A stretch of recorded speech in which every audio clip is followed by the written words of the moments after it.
I am Stevie Eichhoff, and I did my presentation on cognitive motivation theory. So, what is the cognitive motivation theory? Basically, in order to change a student's motivation to learn, we must change their cognitions. So, what are cognitions? Cognitions are a person's beliefs, expectations, desire to understand the world, thoughts, memories, or past experiences. Basically, it's what beliefs an individual holds, or what memories does that person have from school and life experiences. When looking at the cognitive motivation theory, there are two basic motivation systems. There's the intrinsic and the extrinsic. So starting with the intrinsic, what is that? The students are motivated because they are interested in the subject matter. They receive self-satisfaction performing tasks related to that subject. However, if rewards or pay become too great and become the motivation, the intrinsic motivated person will become bored and lose motivation in that topic. The second one is the extrinsic. They're motivated more by rewards, so this could include a pay raise or vacation time or good grades. If a student crams for a test so they get a good grade, they're being extrinsically motivated. Powerful extrinsic awards can reduce intrinsic motivation. So as I said earlier, if the awards become too great, the intrinsically motivated person will lose interest in the subject. Motivation may begin as an extrinsic, but could develop into intrinsic motivation. So a student may learn about a subject matter because they want to get a good grade on a test and then realize that they are really interested in that subject. So then they will become more intrinsically motivated, where they will learn more about it because of self-satisfaction. Our goal as a teacher is to increase that, to increase the intrinsic motivation. We want to create opportunities for students where they can show curiosity in a subject and persistence in their tasks. So looking at the types of cognitive theories of motivation, there are several. We'll start with the social cognitive theory, or self-efficacy. This is where students are influenced by observing others. Reinforcement and punishment can severely affect this. So, sources of self-efficacy. There's the mastery experiences where they have become really good at something, the emotional arousal where they really enjoy doing something, or the social persuasion where they're persuaded by their social surroundings or their peers. Strategies for this theory is to help master basic skills, create that mastery experience for them. Expose them to successful peers, get that social persuasion, show confidence in the student when they're performing their tasks, help them make progress with their projects or their tasks that they're doing, and use self-comparison instead of social comparison. So expose them to that peer, but have them compare their progress to themselves, not to how well their peers are doing. The second one is the self-determination theory. So this basically is if the innate needs are not met, learning cannot take place. So you need those needs to be met for it to happen. Sources of self-determination would be competence, relatedness, and autonomy. Strategies, you can foster positive relationships with your students, give them choices for their tasks in the subject matter, present instructions informally rather than in a controlling way. This could go for evaluations as well. Keep the environment more casual rather than controlling, and minimize extrinsic reinforcers. The third one is the attribution theory, and this is what the student believes about themselves regarding why will they fail or why will they succeed.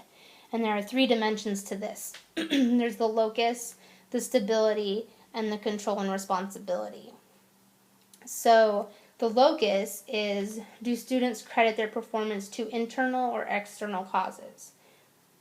The stability is, do they credit their performance to stable or unstable causes? And then the controllability is, do they credit their performance to causes that they can control or things that are beyond their control? Strategies for this, hold high expectations. Don't praise for being smart and not making mistakes.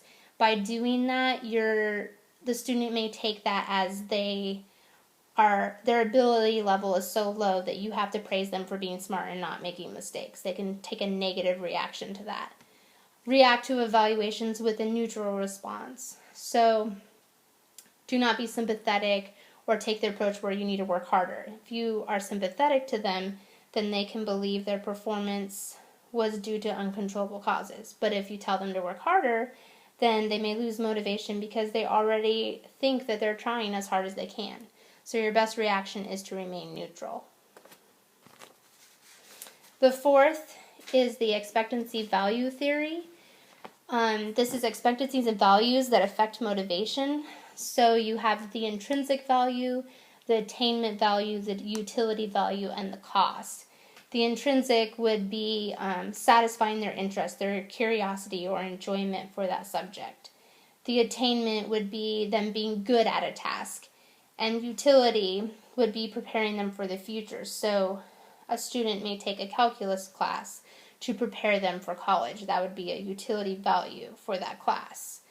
Cost includes the energy exerted in that task or the time away from other activities for that task.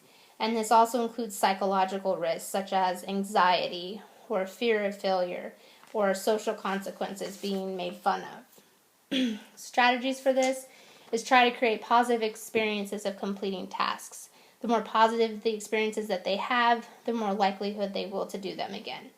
Have your lessons relate to the students so that they can find a value in them, whether that's an intrinsic value or an attainment value or a utility value. And set mastery and performance goals. The last one is the goal theory, and this is basically patterns of beliefs about goals related to their achievement in schools. So individuals will form goals for a variety of academic and non-academic reasons. And there are 3 types of goals. There's the mastery approach, the performance approach, and the avoidance. So the mastery approach is more the mastery-oriented students. It's an intrinsic motivator. They focus on improving intellectually and acquiring new skills, even if they experience failure. The performance approach is another intrinsic motivator, and it is a goal for students to show their ability to others and outperform others. Avoidance could be mastery or performance, so they could take a mastery avoidance approach where they would want to avoid situations where they might fail or look incompetent, which also relates to the performance avoidance approach, where they wouldn't want to look incompetent in front of others. Perfectionists are in this category because they never want to be wrong. So strategies for this, you can relate your subject matter to needs, goals, and interests of the students, and you can model an interest in the subject matter yourself. You can also use mastery and performance approaches together. You can use the mastery for them to acquire the skills and then encourage the performance to promote an interest once they've developed skills. So integrating cognitive theories of motivation. The attribution theory, expectancy value theory, and goal theory are all directly tied together. So we have 2 columns. We have students with the intrinsic view and students with the extrinsic view. Students with the intrinsic view, when it comes to the attribution theory, when they're successful, they're going to attribute that due to effort. That's an unstable but controllable cause. And feelings they will have will be pride and satisfaction. Where an extrinsic student will attribute it to unstable factors such as luck, or external factors such as help from others. They will experience lack of pride and personal responsibility. For failure, an intrinsic student will attribute that to lack of effort. That's an unstable and controllable cause again, or a low incremental ability, so unstable and controllable again. Feelings they will have will be guilt, where a student with an extrinsic view will have stable causes such as low entity ability, and they will experience shame. Expectancy value theory with an intrinsic student, their competency beliefs, they will perceive their ability to be very high, where a student with an extrinsic view will perceive their ability to be low. And then the goal theory, you have the intrinsic view. They will take the mastery approach goals. They will try to improve their skills. And ways they will do this will be increasing effort or trying new learning strategies. Where an extrinsic student will take more of a performance approach. They will try to look smart, or they might try a performance avoidance goal and try to avoid looking inferior. Strategies that they will take will be not asking for help because it would publicize low ability, selecting very easy tasks to ensure success, selecting very difficult tasks because failure would be due to task difficulty, not low ability, and using self-handicapping strategies. Cheating would be one they would take as a last resort. So strategies to improve motivation. We can do the attainment value. Why is learning the content important? Relate it to them. Why do they need to learn that? The interest value. Make it fun for them. And the utility value. Connect it to the real world or their world. So use students' interest in your lessons. Use those 3 values. Connect it to them. Make it fun. And show them why it's important. Set learning goals for them. Or have them set learning goals. Promote self-comparison, not social. Have them compare their work to their prior work and not to their peers so that they can see that they're improving, not that they're necessarily better or not better than a peer. Help students take charge of their behavior and learning. Make them responsible for those 2 things. Focus on effort instead of ability. View intelligence and ability from a neutral standpoint. So again, don't be sympathetic or tell them to work harder. Be neutral about it. And create repeated successful experiences. The more positive experiences students have, the more likely they will be to continue trying and be motivated. And finally, provide them with choices. Give them options to decrease the avoidance motivation. And with that, I'm going to leave you with a clip from Lean On Me, where the administrator is addressing the school. They're about to take a huge test, and he talks about how there's extrinsic views about them that could influence their motivation, and how there's also things internally that could influence them. And he's trying to address both of those while encouraging them to do well on this test.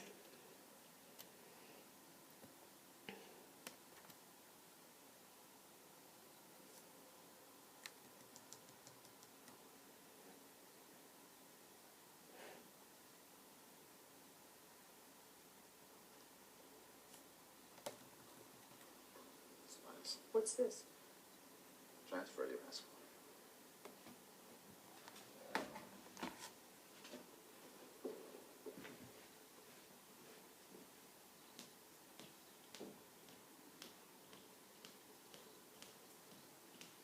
All right, people, here we are.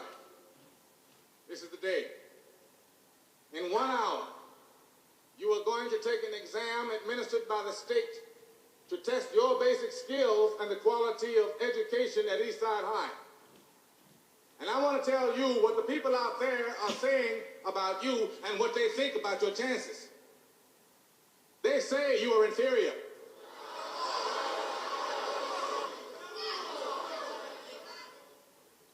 You are just a bunch of niggers and spicks and poor white trash.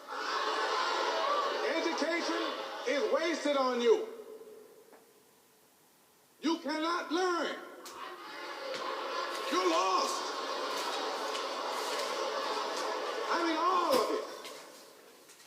I want all the white students to stand up. All of my white students, stand up right now. Stand up. Come on. All my white students, stand up. Stand up. Come on, stand up. These are my white children. And they're the same as all of you. They've got no place to go. If they had, they would have abandoned us a long time ago like everybody else did. But they couldn't. So here they are at Eastside High, just like the rest of us. You can sit down. Are you getting my point, people? Yeah. Is it beginning to sink in? Yeah. We sink, we swim, we rise, we fall, we meet our fate together. Now, it took the help of a good friend to make me know and understand that. And I do understand it, and I'm grateful. I'm eternally grateful.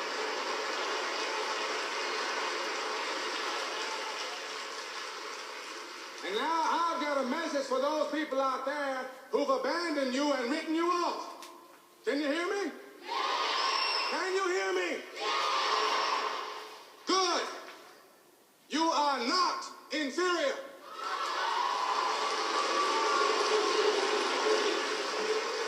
Your grades may be. Your school may have been. But you can turn that around and make liars out of those bastards in exactly 1 hour, and you take that test and pass it and win.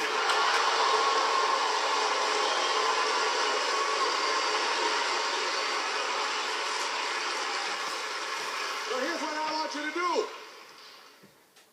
When you find your minds wandering, I want you to knuckle back down and concentrate.